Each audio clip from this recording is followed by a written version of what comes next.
Hello dear students, आज आपण तुमचा जो काही सायन्स अँड टेक्नॉलॉजी आहे तर त्याचा पार्ट सेकंड मधला जो काही 8 चॅप्टर आहे ज्याचं नेम आहे that is the harmful 8 chapter the harmful useful and harmful microbes.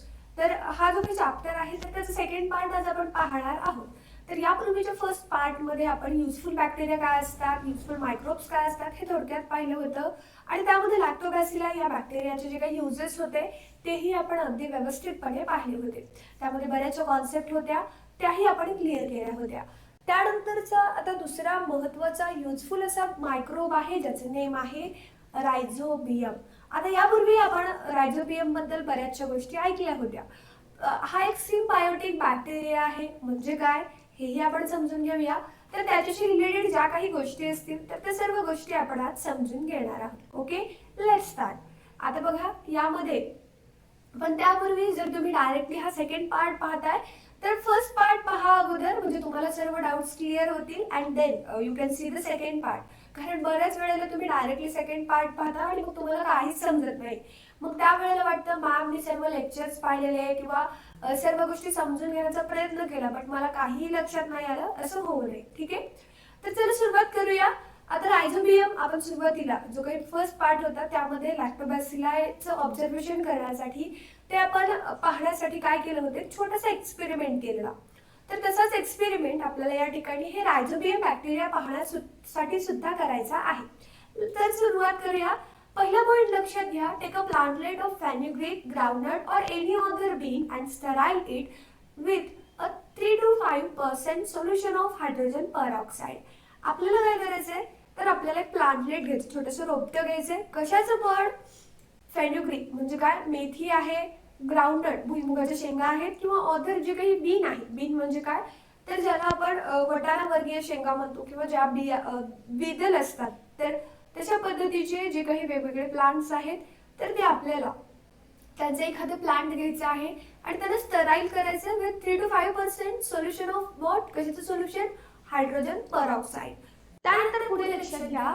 Afterward skip it in a 70% solution of ethyl alcohol for 4 to 5 minutes. त्यानंतर आपल्याला 70% सोल्युशन घ्यायचं, कशाचं, इथिल अल्कोहोलचं, आणि त्याच्यामध्ये हे 4 ते 5 मिनिटांसाठी ठेवायचं आहे. जे काही रूट्स आहेत ते स्टराईल करायचं आहे वॉटरनं आणि त्यानंतर त्याचं एक थिन सेक्शन घ्यायचं आहे. कशाचा, रूट नोड्युल्सचा. म्हणजे रूटच्या ठिकाणी ज्या काही छोट्या छोट्या नोड्युल्स असतात, नोड्युल्स म्हणजे काय, गाठी असतात, तर त्याचा छोटासा बारीक असा थिन सेक्शन आपल्याला घ्यायचं आहे. त्यानंतर select a good section and place it in a solution of safranin. त्याचा एखादा चांगला सेक्शन आपल्याला निवडायचं आहे आणि त्याला आपल्याला सॅफ्रिनचं जो काही सोल्युशन असेल तर त्या सोल्युशनमध्ये 2 ते 3 मिनिटांसाठी ठेवायचं आहे. जो काही स्टेन सेक्शन आहे ग्लास स्लाइडवरचा तर त्याला कव्हर स्लिपने आपल्याला कव्हर करायचं आहे आणि त्याचं ऑब्झर्वेशन आपल्याला कंपाऊंड मायक्रोस्कोपच्या खाली करायचं आहे. मग आपल्याला पिंक कलरचे जे काही रॉड शेपचे ऑर्गॅनिझम्स आहेत तर ते पाहायला मिळतील आणि तेच म्हणजे काय तर ते रायझोबियम बॅक्टेरिया आहे. ओके, तर रायझोबियम बॅक्टेरिया कशा कलरचे आहेत तर ते त्यांचा जो काही कलर आहे तो पिंक नाही. खरं तर ओरिजिनली त्यांचा कलर वेगळा असतो बट वी हॅव स्टेन देम विथ द सॅफ्रिन. आपण त्यांना सॅफ्रिननी काय केलेलं आहे तर सॅफ्रिन त्याच्यामध्ये ऍड केलेला, तर सॅफ्रिनचा जो काही कलर आहे तर तो त्या मायक्रोब्सला त्या ठिकाणी लागतो. त्यानंतर पुढे लक्षात घ्या. Next point, note that we had to search for the root nodules of leguminous plants to obtain these bacteria. Are the rhizobium bacteria useful to these plants or harmful? आता एक नोंद करा की तुम्ही जो काही सर्च केलाय तो रूट नूडल्स मध्ये लेग्युमिनस प्लांट्स म्हणजे काय तर जे काही मेथीवर्गीय वेगवेगळे वनस्पती असतात तर ते त्यांच्यामध्ये जे काही आपण बॅक्टेरिया ऑब्टेन केलेले आहेत, मिळवलेले आहेत, तर हे रायझोबियम बॅसिलाई हे त्या प्लांटसाठी युजफुल आहेत की हार्मफुल आहेत हे आपल्याला काय करायचं या ठिकाणी शोधायचं आहे. तर चला आपण शोधायला सुरुवात करूया. आता आपल्याला छोटीशी ऍक्टिव्हिटी दिलेली आहे ती आपल्याला पूर्ण करायची आहे. सो सी हियर, जेव्हा आपण काय करतो, जेव्हा आपण त्या फेनिग्रीक रूट नोड्युलचं थिन असं सेक्शन घेतो तर त्यावेळेला आपल्याला असा रायझोबियम पाहायला भेटतो अंडर द कंपाऊंड मायक्रोस्कोप अशा पद्धतीचा. आणि जर आपण त्याला व्यवस्थितपणे पाहिलं तर त्याचं जे काही पूर्ण सेक्शन असेल तर ते अशा पद्धतीचं आपल्याला पाहायला मिळतं. रूट नूडल्स अशा पद्धतीचे असतात. ओके, त्यानंतर आता पुढे बघा, मग या रायझोबियमचं इम्पॉर्टन्स काय, त्याचा रोल काय, त्याची भूमिका काय आहे लक्षात घ्या. Rhizobium living in root nodules supply nitrates and nitrites and ammonia acids to that plant and in exchange get energy in the form of carbohydrates from it. तर हा जो काही रायझोबिया आहे तो काय करतो, तर तो रूट नोड्यूल्स मिळवतो, त्याचा सप्लाय मिळवतो कोणाकडून, नायट्रेट्स असतील, सॉरी. तर हा रायझोबिया काय करतो, तर त्या प्लांटच्या रूट नोड्यूल्स मध्ये, तो त्या एखाद्या प्लांट मध्ये, समजा तो फेनिग्रीक प्लांट मध्ये आहे, त्याच्या गाठीमध्ये आहे, तर त्याला काय करतो, तो नायट्रेट्स आहे, नायट्राइट्स आहे किंवा अमायनो ऍसिड आहे, तर ते पुरवतो आणि त्याच्या बदल्यामध्ये तो काय करतो, तर त्या प्लांट कडून एनर्जी घेतो कार्बोहायड्रेटच्या फॉर्म मध्ये. आणि हे जे काही म्युच्युअली बेनिफिशियल रिलेशनशिप आहे, हे जे काही त्या दोघांचे संबंध असले, रिलेशनशिप आहे, यालाच आपण काय म्हणतो, सिम्बायोसिस म्हणतो. आता लक्षात घ्या, सिम्बायोसिस काय असतं. तर बघा, एखाद्या वस्तूपासून आपल्याला बेनिफिट होतोय आणि आपल्यापासून त्यालाही बेनिफिट होतोय, तर ही जी काही रिलेशनशिप झालं, तर त्यालाच आपण काय म्हणतो, त्यालाच आपण सिम्बायोसिस किंवा म्युच्युअल बेनिफिशियल रिलेशनशिप म्हणतो. मग आता यामध्ये काय होतोय, तर त्या रायझोबियालाही फायदा होतोय की त्याला एनर्जी मिळते कार्बोहायड्रेटच्या स्वरूपामध्ये, आणि त्या प्लांटला सुद्धा फायदा होतोय. प्लांटला कशा पद्धतीचा फायदा होतोय, तर त्याला नायट्रोजन भेटतोय वेगवेगळ्या फॉर्म मध्ये, कारण plants directly in the form नेचरमध्ये नायट्रोजन ज्या स्वरूपात उपलब्ध असतो त्या स्वरूपात घेऊ शकतात का, घेऊ शकत नाहीत. म्हणून त्यांना डायरेक्टली नायट्रेट्स असतील, नायट्राइट्स असतील किंवा अमायनो ऍसिड्स असतील, तर याच्या फॉर्म मध्ये काय भेटतायत, तर याच्या फॉर्म मध्ये त्याला नायट्रोजन भेटत आहे. तर अशा पद्धतीने त्या दोघांचा काय होतोय, फायदा होतोय. फॉर एक्झाम्पल, इथे तुम्हाला एक उदाहरण देते, म्हणजे तुमच्या लक्षात येईल. तुमचा एक फ्रेंड आहे, ओके, आणि तुम्ही दोघेजण कुठेतरी फिरायला गेला, बट जातानाचं जे काही टॅक्सीचं बिल असेल, ऑटोचं बिल असेल, ते तुम्ही दिलात, आणि येतानाचं जे काही बिल असेल तर ते जर तुमच्या फ्रेंडने दिलं, तर हे काय झालं, तर हे तुमच्या दोघांमधलं म्युच्युअल बेनिफिशियल रिलेशनशिप झालं. जर त्या मित्राने नाही दिलं बिल, तुम्हाला द्यावं लागलं परत, तर पुढच्या वेळेला आपण काय विचार करतो की नाही, तो मित्र आपला किंवा ती मैत्रीण आपली आपला जे काही पैसे आहेत ते देत नाही, मलाच खर्च करावा लागतो, सो मी त्याच्यासोबत जाण्यापासून अवॉइड करेल, लाईक दॅट. अशा पद्धतीचे ते रिलेशनशिप असतात. तर दोघांचा फायदा होत असेल तर ते जे काही रिलेशनशिप असतं तर त्याला सिम्बायोसिस म्हटलं जातं. आणि असंच रिलेशनशिप आपल्याला रायझोबिया आणि त्या प्लांट मध्ये पाहायला भेटतं. सो हा जो काही रिलेशनशिप आहे त्या दोघांसाठी काय ठरणार आहे, फायद्याचा ठरणार आहे. जो काही रायझोबिया आहे तो नायट्रोजन कंपाऊंड्स प्रोड्यूस करतो. कशाच्या मदतीने, तर जो काही ऍटमॉस्फिअर मध्ये नायट्रोजन असतो, नायट्रोजनस कंपाऊंड्स असतात, बरेचसे नायट्रोजनस कंपाऊंड्स असतात, तर त्याच्यापासून तो नायट्रोजन प्रोडक्ट्स तयार करतो. फॉर एक्झाम्पल नायट्रेट्स आहे, नायट्राइट्स आहे, कारण एखादा प्लांट डायरेक्टली नायट्रोजन घेऊ शकतो का, नाही घेऊ शकत. त्यामुळे त्याचं ट्रान्सफॉर्मेशन हे नायट्रेट्स मध्ये, नायट्राइट्स मध्ये आणि अमोनिया ऍसिड्स मध्ये करतो आणि तो प्लांटला देतो. त्यानंतर पुढे लक्षात घ्या, however, for this process of nitrogen fixation, they need leguminous plants like beans, sweet peas, soybean, etc. as host. पण त्याच्यासाठी त्यांना एक विशिष्ट वर्गाचे असे काय लागतात, प्लांट्स लागतात या प्रोसेससाठी, ज्याच्यामध्ये काय करतात, ते नायट्रोजन फिक्सेशन करतात. नायट्रोजन फिक्सेशन म्हणजे काय, तर हेच की वातावरणामध्ये ज्या सिंपल फॉर्म मध्ये नायट्रोजन आढळतं त्याचं कन्व्हर्जन नायट्रेट्स मध्ये करणं, नायट्राइट्स मध्ये करणं आणि अमोनिया ऍसिड्स मध्ये करणं, तर यालाच आपण नायट्रोजन फिक्सेशन म्हणतो. मग आता ही जी काही प्रोसेस आहे त्यासाठी त्यांना लेग्युमिनस प्लांट लागतात. आणि हे जे काही लेग्युमिनस प्लांट्स असतात त्यामध्ये वटाणा आहे, घेवडा आहे, सोयाबीन आहे, यासारख्या प्लांट्सच्या रूटच्या लेग्युम्समध्ये, लेग्युम्स म्हणजे काय, तर त्यांच्या नोड्युल्समध्ये, त्यांच्या गाठीमध्ये हे प्रेझेंट असतात आणि त्यांचं सिम्बायोसिस रिलेशनशिप आपल्याला त्या ठिकाणी दाखवतात. Beans and pulses are rich in proteins due to which nitrogenous compounds made available by rhizobia. आणि बीन्स आणि पल्सेसच्याच ह्याच्यामध्ये राहण्यामागचं कारण काय, तर या रायझोबियाला मोठ्या प्रमाणामध्ये नायट्रोजन कंपाऊंड्स बनवण्यासाठी प्रोटीन्स लागतात, कारण nitrogen compounds are the base of what, proteins. Okay, तर त्यामुळे हे कोणाला सिलेक्ट करतात किंवा कोणत्या होस्ट प्लांटमध्ये जास्त राहतात, तर ते लेग्युमिनस प्लांट्समध्ये मोस्टली जास्त राहतात. तर अशा पद्धतीने हे जे काही त्यांचा रोल होता रायझोबियम बॅक्टेरियाचा तो आपल्याला समजतो.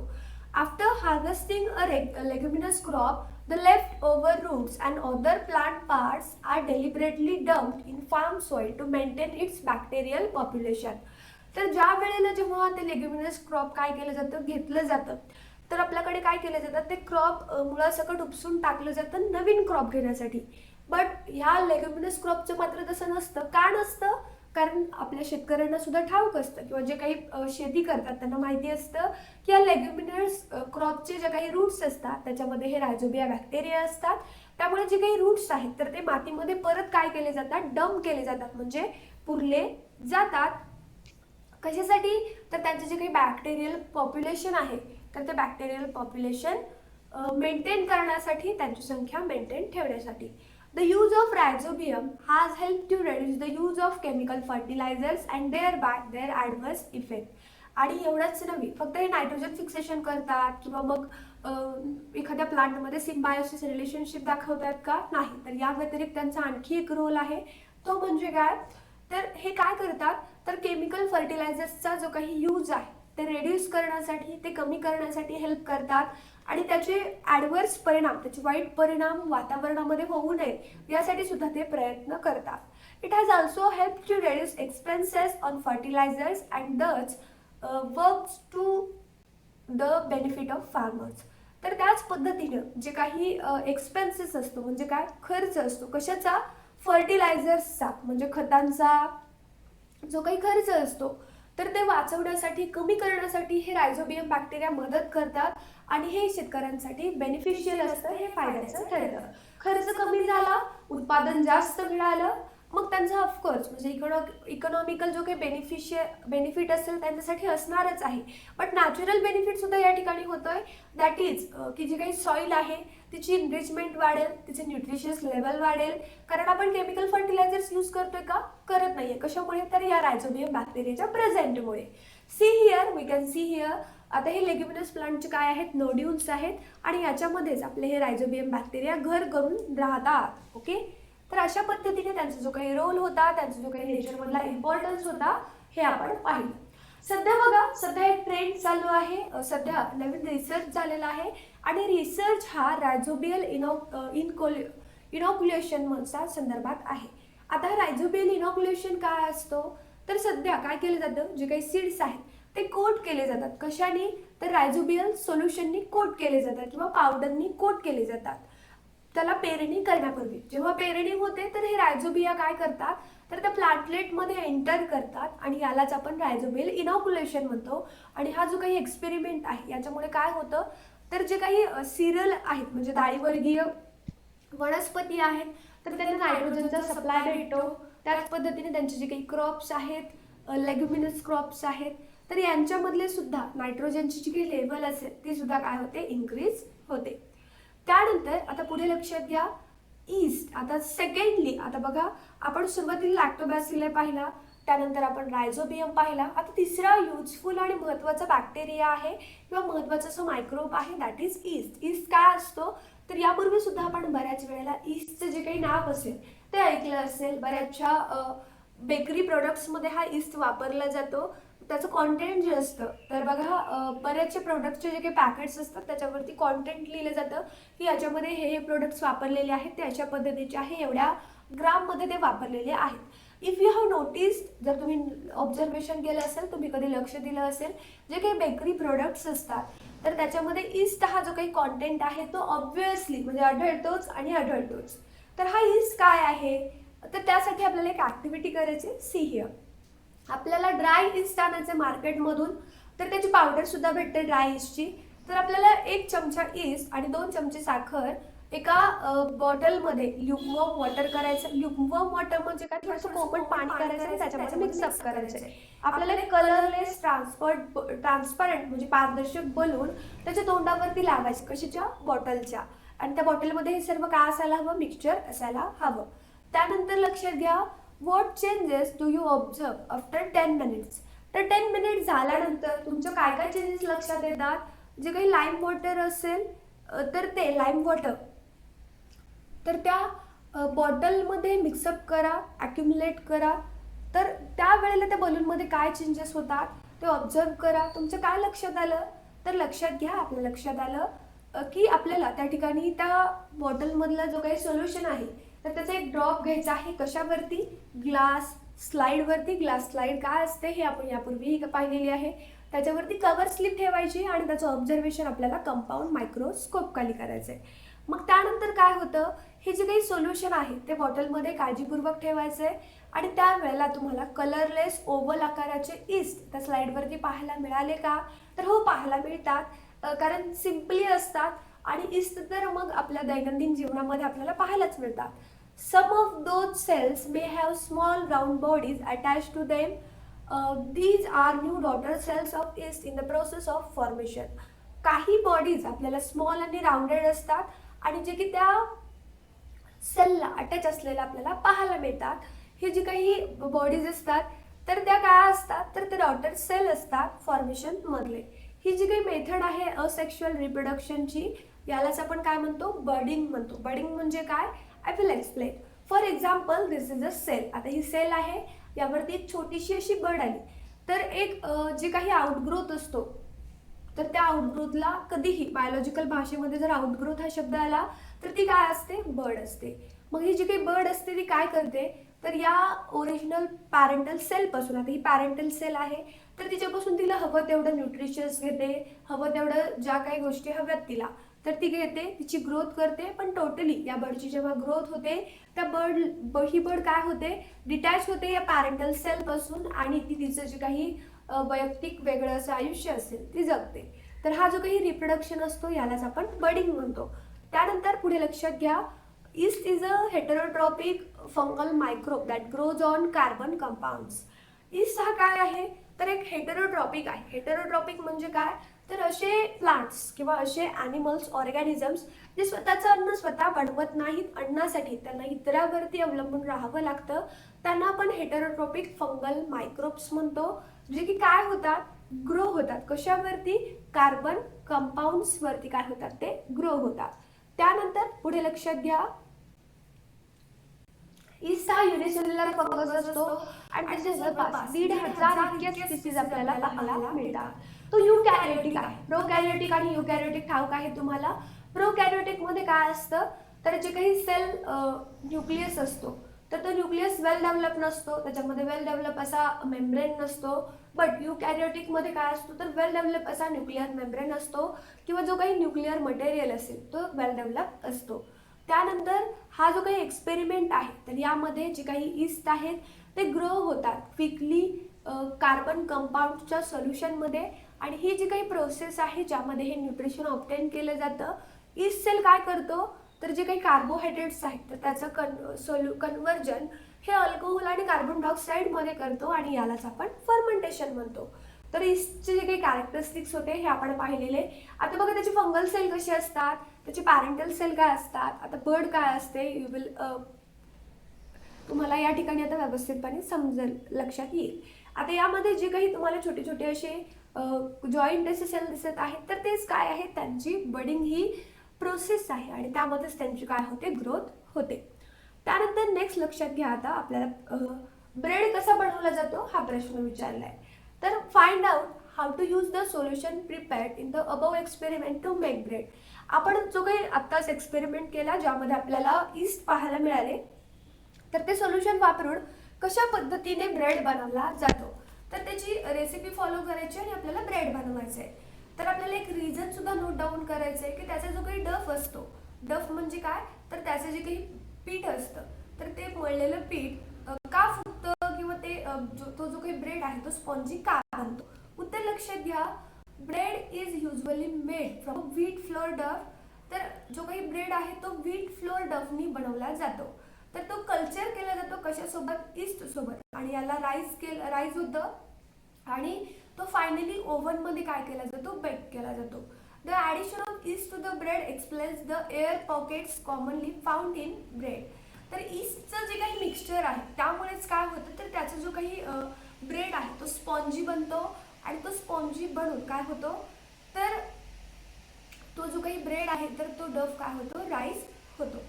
तर अशा पद्धतीने ब्रेड बनवला जातो. आता बघा, या ब्रेडमध्ये सुद्धा 2 टाईप्स असतात. फॉर एक्झाम्पल ब्राऊन ब्रेड आहे किंवा व्हाईट ब्रेड आहे. मग त्या दोघांमध्ये सुद्धा काय केलं जातं, तर त्यांच्यामध्ये पफिनेस आणण्यासाठी, त्यांच्यामध्ये स्पॉन्जीनेस आणण्यासाठी हा ईस्ट वापरला जातो. तर तुम्हाला समजलं ईस्टचे युजेस काय आहेत. त्यानंतर डू यू नो, तुम्हाला ठाऊक आहे का? तर काय ठाऊक आहे का लक्षात घ्या. ओफन बऱ्याच वेळेला अल्कोहोल सुद्धा काय केली जाते, तर ती शुगर फॅक्टरीजमध्ये तयार केली जाते. Molasses is produce from the sugar cane juice. आता मोलासेस काय असतो, एक शुगर सिरप असतो अशा पद्धतीचा, जो की फ्लेवर ॲड करण्यासाठी, एखाद्या स्वीट पदार्थाचा, एखाद्या गोड पदार्थाचा फ्लेवर एनहान्स करण्यासाठी शुगरच्या ऐवजी हे मोलासेस वापरले जातात. तर त्या शुगर केन ज्यूसपासून काय केले जातात, हे मोलासेस बनवले जातात. यांच्यामध्ये मोठ्या प्रमाणामध्ये कार्बोहायड्रेट असतात.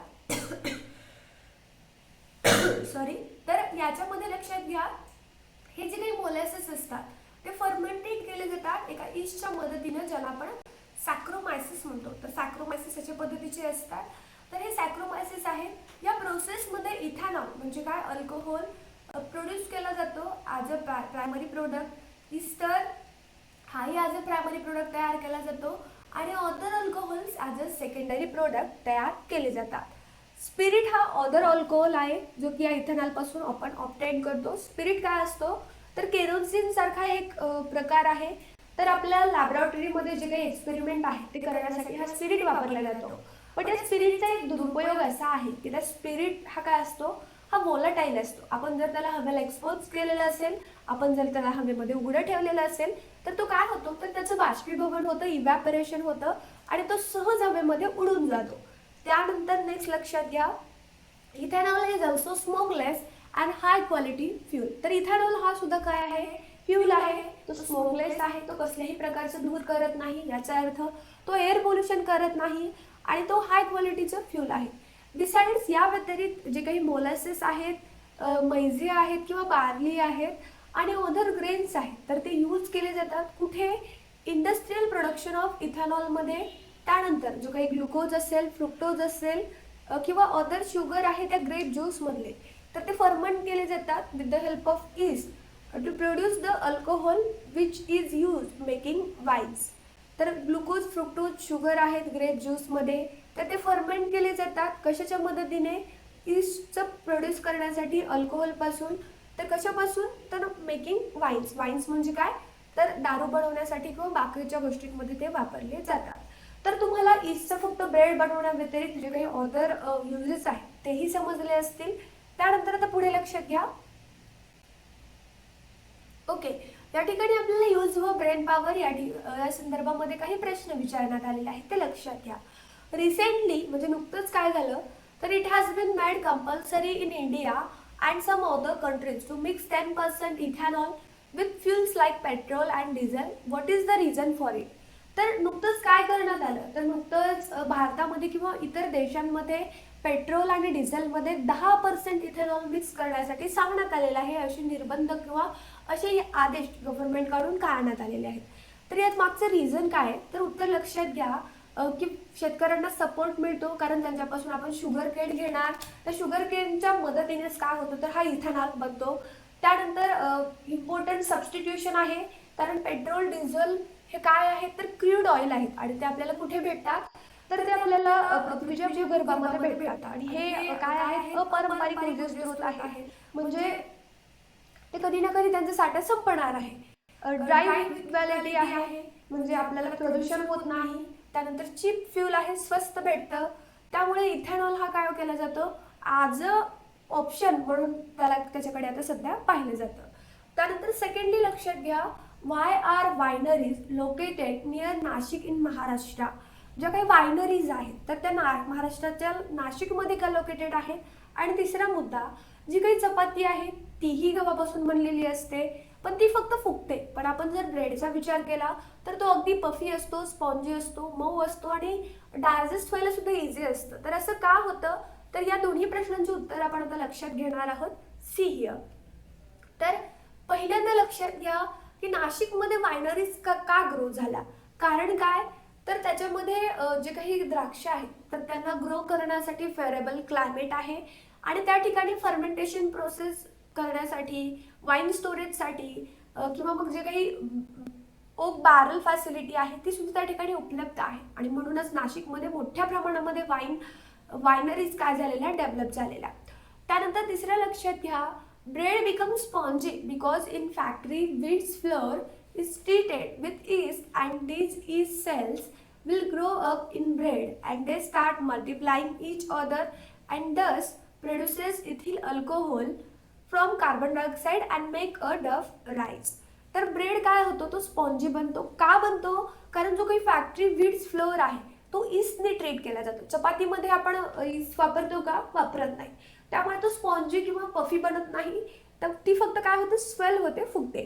बट या व्यतिरिक्त या उलट आपण ब्रेडमध्ये काय करतो, ईस्ट वापरतो आणि हा जो काही ईस्ट सेल आहे तोच त्या ब्रेडला काय करतो, ग्रो करतो. त्यांची संख्या त्यामध्ये ग्रो होते. इथिल अल्कोहोल सुद्धा त्यामध्ये प्रोड्यूस केला जातो बऱ्याच वेळेस. कार्बन डायऑक्साईड सुद्धा त्या डफमध्ये त्या डफला इन्क्रीज करण्याचं, राईज करण्याचं काम करतो आणि त्यामुळेच या ठिकाणी काय होतं, फर्मेंटेशन ही प्रोसेस काय होते, कंप्लीट होते आणि अशा पद्धतीने आपल्याला जो काही ब्रेड असेल तो पफी झालेला पाहायला मिळतो. त्यानंतर नेक्स्ट लक्षात घ्या, बायो रिमेडायशन काय आहे. ॲज अ इस्ट, आता हे जे काही इस्ट आहेत त्यामध्ये यारोविया लिप्टोलायटिका, तर बघा इकडे तुम्हाला स्क्रीनवरती पाहायला मिळेल यारोविया लिप्टोलायटिका हा इस्ट आहे. तर तो काय केलं जातो, तर जे काही पाम ऑइल आहे तर त्याचं प्रोडक्शनमध्ये रिलीज करण्यात आलेले जे काही टॉक्झिन्स आहेत, टॉक्झिन्स म्हणजे काय, तर विषारी असे घटक, ते हेवी मेटल्स, मिनरल्स जे की रिलीज केले जातात इंडस्ट्रियल प्रोसेसमध्ये, तर तो हा ईस्ट काय करतो, ॲब्झॉर्ब करतो. त्यानंतर सॅक्रोमायसिस सर्वेसी आहे, तर तो आपण यापूर्वी पाहिलेला, तो ॲब्झॉर्प्शन ऑफ पोल्युटंट अर्सेनिकचं काय करण्यासाठी, ॲब्झॉर्प्शन करण्यासाठी तो वापरला जातो. आणि ओशियन्समध्ये काय होतं, तर ऑइल स्पिल्स होते, म्हणजे तेल गळती होते, तर ती स्वच्छ करण्यासाठी अल्कॅनी बोरॅक्स बॅक्टेरिया वापरला जातो. तोही ईस्ट असतो, तो अशा पद्धतीचा असतो. तर समुद्रामध्ये आपण पाहिलं तर मोठ्या प्रमाणामध्ये जहाजांची ने-आण होते आणि त्याच्यामध्ये मोठ्या प्रमाणामध्ये तेल गळती होते. मग त्यामुळे जे काही पाणी असेल समुद्रातलं तर त्यामध्ये जलप्रदूषण होतं आणि त्यामधले जे काही सजीव आहेत तर त्यांना धोका पोहोचू शकतो, त्यांच्यासाठी ते हानिकारक ठरू शकतं. म्हणून समुद्रामध्ये असलेले जे काही ऑइल स्पिल्स आहेत तर ते क्लीन अप करण्यासाठी, आता आपण तेवढ्या मोठ्या समुद्रात तर वेगवेगळ्या टेक्नॉलॉजीचा वापर करून ते जे काही समुद्रातले तवंग आहेत ते तर काढू शकत नाही, म्हणून आपण नॅचरल पर्याय वापरतो, ज्याला आपण बायो रिमेडिएशन म्हणलं जातं. आणि हे जे काही काय अल्कॅनिमोरॅक्स बॅक्टेरिया आहेत ते त्या ठिकाणी वापरले जातात अँड देन ते काय केले जातात, तर जो काही टोटल ऑइल स्पिल्स आहेत त्या ओशियन्समधले ते काय केले जातात, क्लीनअप केले जातात. त्यानंतर आता पुढे लक्षात घ्या, अँटीबायोटिक्स काय आहेत. तर आपण यापूर्वी सुद्धा ऐकलंय की what is mean by antibiotics. Antibiotics काय असतात, carbon compounds obtained from some bacteria and fungi for destroying और preventing the growth of harmful organisms are called antibiotics. Antibiotics काय असतात, तर कार्बन कंपाउंड्स जे की काही बॅक्टेरियापासून, फंगीपासून ऑब्टेन केले जातात. कशासाठी, तर हार्मफुल मायक्रो ऑर्गॅनिझमची जी काही ग्रोथ आहे तर त्याला प्रिव्हेंट करण्यासाठी, त्यांना अगोदरच थांबवण्यासाठी, प्रिव्हेंट करण्यासाठी काय केले जाते, तर असे कंपाउंड्स ऑब्टेन केले जातात. यालाच आपण अँटीबायोटिक्स म्हणतो. हे जे काही अँटीबायोटिक्स आहेत ते 20th सेंचुरीमध्ये काय केले जातात, काय केले गेले, डिस्कवर केले गेले आणि त्या वेळेला मेडिसिनमध्ये मोठ्या प्रमाणामध्ये क्रांती घडली. का घडली, कारण बघा बऱ्याच वेळेला काय होतं, even a disease like tuberculosis has been almost completely eradicated from some countries. एवढंच नाही तर या अँटीबायोटिक्सचा एवढ्या मोठ्या प्रमाणामध्ये एवढा जबरदस्त फायदा झाला ना की ट्युबरक्युलोसिस सारखे जे काही आजार होते तर ते बऱ्याचशा कंट्रीजमध्ये या अँटीबायोटिकचा वापर करून त्याचं समूळ उच्चाटन करण्यात आलं, त्याला मुळापासून काय करण्यात आलं, तर नष्ट करण्यात आलं. तर इतके पॉवरफुल हे अँटीबायोटिक्स प्रत्येक हार्मफुल बॅक्टेरियावरती ठरत होते. तर त्यानंतर पुढे लक्षात घ्या, मग हे अँटीबायोटिक्स काय असतात, तर हे अँटीबायोटिक्स काय करतात, मेनली ॲक्ट होतात अगेन्स्ट बॅक्टेरिया. काही अँटीबायोटिक हे प्रोटोझोआला सुद्धा काय करतात, डिस्ट्रॉय करतात. But there is a twist. इथे एक ट्विस्ट आहे. ट्विस्ट असा आहे की हे जे काही अँटीबायोटिक्स आहेत ना तर ते व्हायरसेसवरती ॲक्ट होत नाही. त्यामुळेच मग आपला जो काही कोविड आहे त्याच्यावरती हे ॲक्ट होणार नाही किंवा इतर जे काही व्हायरसेस आहेत तर त्याच्यावरती हे अँटीबायोटिक्स वर्क करणार नाहीत. ते फक्त कोणावरती वर्क करतात, ते फक्त बॅक्टेरिया आणि प्रोटोझोआ यांच्यावरती वर्क करतात.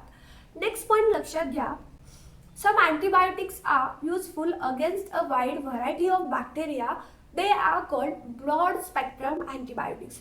बघा, ज्या वेळेला आपल्याला सिम्पटम्स एखाद्या डिसीजच्या लक्षात येत नाहीत किंवा ज्या वेळेला काय होतं की ज्या वेळेला जे काही अँटीबायोटिक्स आहेत, जे काही आजार आहेत ते आपल्या लक्षात येत नाहीत, जे रिकॉग्नाइज होत नाहीत, तर त्या वेळेला आपण काय करतो, ब्रॉड स्पेक्ट्रम अँटीबायोटिक्स वापरतो, कारण आपल्याला त्याचा अंदाज येत नाही. मग आता याच्यावर एक्झाम्पल्स काय काय आहेत, अँपिसिलिन आहे, आमोक्झिलिन आहे, टेट्रासाइलिन आहे. तर हे तिन्ही किंवा यापेक्षा बरेचसे एक्झाम्पल्स आहेत जे की ब्रॉड स्पेक्ट्रम अँटीबायोटिक्स म्हणून वापरले जातात. ज्या वेळेला आपल्याला त्याच्या एखाद्या आजाराचे सिम्पटम्सचं निदान लागत नाही त्यावेळेला हे ब्रॉड स्पेक्ट्रम अँटीबायोटिक्स वापरले जातात. सेकंडली लक्षात घ्या, when the pathogen can not be identified even though symptoms of the disease are visible, broad spectrum antibiotics are use. आपण आता जस्ट पाहिलं की जे काही पॅथोजन आहे, आपल्या बॉडीमध्ये कोणता पॅथोजन गेलेला आहे हे आपल्याला लक्षात येत नसेल, जे आपल्याला ओळखायला येत नसेल, त्याचे सिम्पटम्स तर विजिबल आहेत बट आपल्याला लक्षात येत नसेल की नेमका आजार कोणता, तर त्याच वेळेला हे ब्रॉड स्पेक्ट्रम अँटीबायोटिक्स वापरले जातात. सेकंडली लक्षात घ्या, whenever a pathogen microorganism is definitely known, the narrow spectrum antibiotics are used. ज्या वेळेला काय होतं, हे जे काही पॅथोजेनिक मायक्रो ऑर्गॅनिझम्स आहेत ते डेफिनेटली नोन आहेत, म्हणजे आपल्याला निश्चितपणे ठाऊक आहे की नाही हा पॅथोजन आहे, हे सिम्पटम्स आहेत आणि आपल्याला याच्यावरती ट्रीटमेंट करायचं आहे. तर त्यावेळेला जो काही अँटीबायोटिक वापरला जातो त्याला आपण काय म्हणतो, त्याला आपण नॅरो स्पेक्ट्रम अँटीबायोटिक म्हणतो. फॉर एक्झाम्पल, पेनिसिलिन आहे, जेंटामायसिन आहे, इरिथ्रोमायसिन आहे. तर असे त्याचे बरेचसे एक्झाम्पल आपल्याला त्या ठिकाणी पाहायला मिळतात. तर आता बघा, इथंपर्यंतचा जो काही पार्ट होता तो आपण अगदी व्यवस्थितपणे पाहिला. आज आपण काय काय पाहिलं ते थोडक्यात रिवाइज करूया विदिन 2 मिनिट्स. तर बघा, आज आपण सुरुवातीला जो काही सेकंड युजफुल आपला मायक्रोब होता, दॅट इज रायझोबियम. तर तो कुठे असतो, त्याचा नेचरमधला रोल काय, तर ते आपण कशा पद्धतीने पाहू शकतो. त्यानंतर आपण पुढे पाहिलं इस्ट काय, इस्टचे युजेस काय, तर इंडस्ट्रियल युजेस काय आहेत, किंवा मग ईस्टपासून काय काय बनवलं जातं, कोणते कोणते प्रोडक्ट्स बनवले जातात, ब्रेड कशा पद्धतीने बनवला जातो, फर्मेंटेशन काय असतं, बडिंग काय असते, किंवा मग नाशिकसारख्या ठिकाणी जे काही वायनरीज आहेत तर त्या ग्रो झाल्या त्यामागचं कारण काय. इवन मग त्याच्यानंतर आपण पाहिलं की बायो रिमिडिएशन्स काय असतात. आणि मग शेवटी आपण पाहिलं की what is mean by antibiotics आणि अँटीबायोटिक्सचे महत्त्वाचे 2 प्रकार, that is broad spectrum antibiotics and narrow spectrum antibiotics. हे सुद्धा आपण अगदी व्यवस्थितपणे या ठिकाणी पाहिलेले. ओके, तर या ठिकाणी आपला सेकंड पार्ट संपतो. रिमेनिंग जो काही पोर्शन असेल आता या चॅप्टरचा तो आपण थर्ड पार्टमध्ये कव्हर करूया. तर यानंतरचा जो काही तिसरा पार्ट आहे तो पाहण्यासाठी, किंवा यापूर्वीचा फर्स्ट पार्ट असेल, याचा एक्सरसाइज असेल, यापूर्वीचे चॅप्टर्स आहेत, यानंतरचे चॅप्टर्स आहेत, ते पाहण्यासाठी तुम्हाला आमच्या चॅनलच्या प्लेलिस्टमध्ये जावं लागेल. त्या ठिकाणी तुम्हाला 9th स्टँडर्ड सायन्स या फोल्डरमध्ये सर्व व्हिडिओज मिळतील.